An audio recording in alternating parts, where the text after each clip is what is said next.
अब नहीं फोन पर बात होई तो अब नहीं मुलाकात गे। अब नहीं फोन पर बात होई तो अब नहीं मुलाकात गे।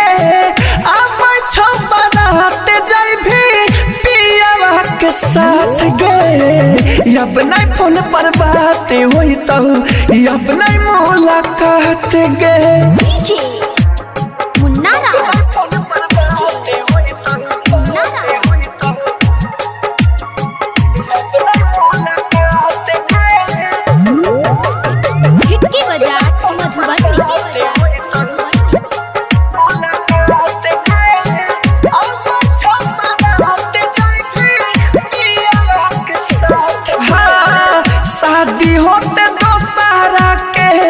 बन जाई विधान गे।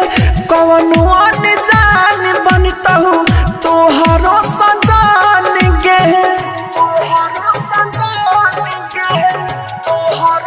गे जान हाँ शादी होते दोसारा के बन जाई विधान गे। कवनो अनजान बनतहु तोहरो सजान गे।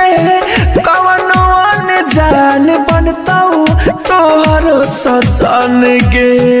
अब नहीं फोन पर बात होई तो अब नहीं मुलाकात गे। अब नहीं फोन पर बात होई तो अब नहीं मुलाकात गे। अब छपरात जाई भी पियावा के साथ गे। डीजे मुन्ना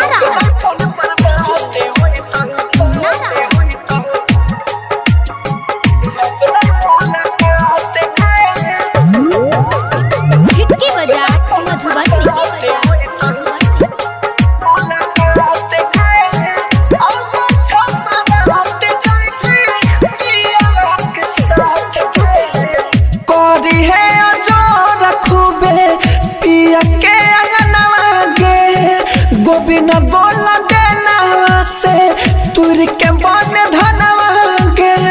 तुर के बन धनवा गे। तुर के बन धनवा आहा कोरी है जोर खूबे पिया के अंगनवा गे। गोबिना गोला देना से तुर के बन धनवा गे। कवनो अनजान बनताऊ तोहरो सजान गे। अब नहीं फोन पर बात होई तो अब नहीं मुलाकात गे। अब नहीं फोन पर बात होई तो अब नहीं मुलाकात गे।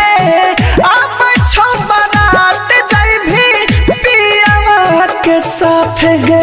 Manish recording studio Raxaul Raghunathpur.